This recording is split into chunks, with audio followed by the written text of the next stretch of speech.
So this is how a disassembled Prizm Machine by Spellbinders looks like.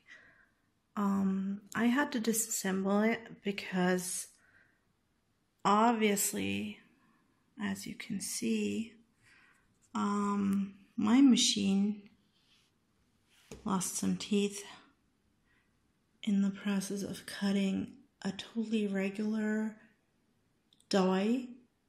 It was a Sizzix made for Stampin' Up, so it was like not a no-name thing. It was not a low-quality item, and obviously Spellbinder has some manufacturing issues because I've had my Prizm for maybe 3 to 4 weeks, and it was like the third time I used it.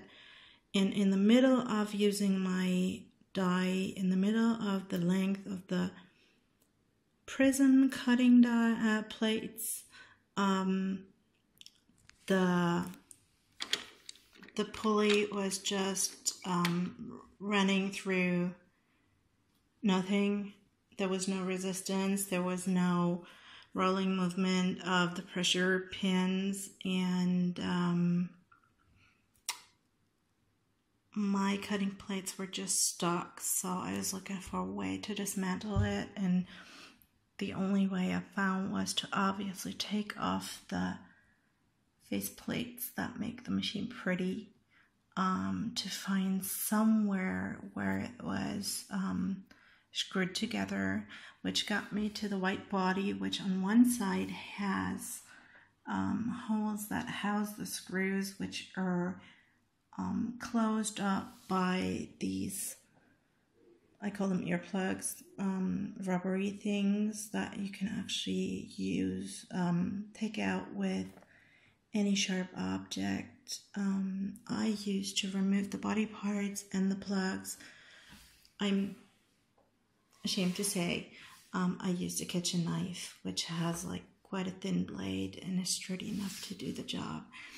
And I unscrewed everything, which got me to the bottom part. Sorry, I was missing in the picture. I was missing the bottom tub that is responsible for the suction to the work surface, which is operated by this rod that is held in place by one of those jump rings that you have to remove the rod. And after you've removed the rod, you can obviously remove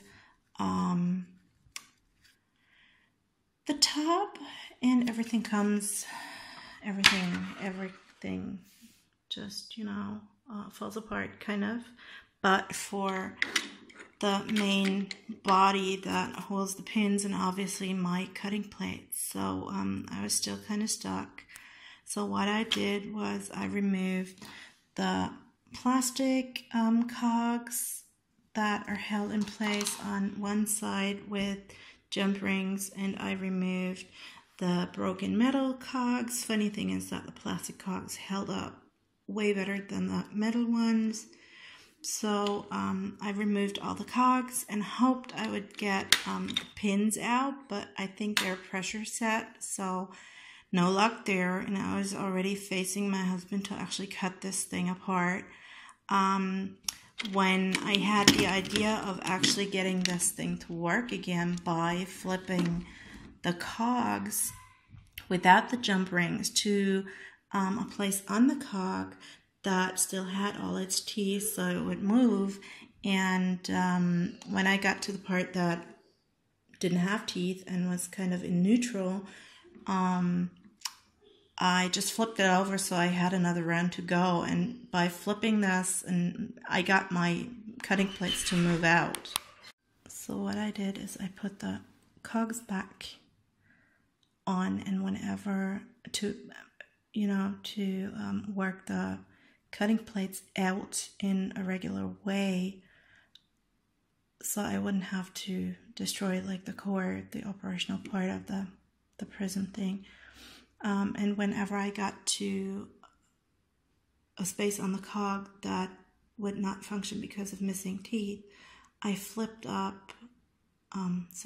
over the big cog to have another round to go, and by doing this I could move my cutting plates out of the machine again and retrieve my die. I'm so happy because it was like a really expensive one. Nonetheless, oh, these are obviously the teeth that my cogs are missing, so yep, just not tough enough.